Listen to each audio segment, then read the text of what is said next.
Hello mga barkada, for this video ay gagawa tayo ng DIY na walis at hahanap tayo dito ng pwede nating gamitin. At ayan, pwede itong plastic bottle na ito. Una nating gagawin ay alisin ang tuktok o yung bunganga ng plastic bottle para mailagay natin mamaya dito yung stick.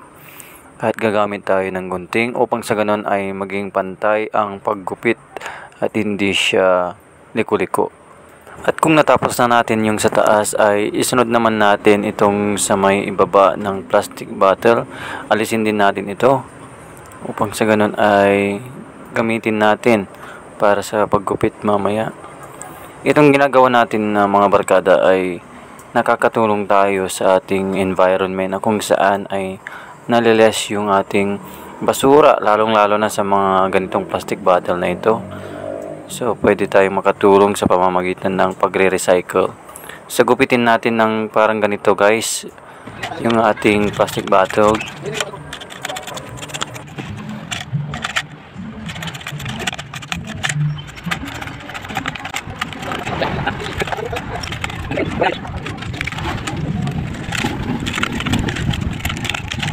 Ayan, so finally natapos na natin ang paggugupit ng plastic bottle na ito. So dapat kailangan ay dalawa ang gagamitin natin upang sa ganun ay may pwersa sa pagwawalis. At sa puntong ito ay hahanap tayo ng stick na pwede nating gamitin para dito sa ating DIY na walis. So itong stick na ito ay pwede na.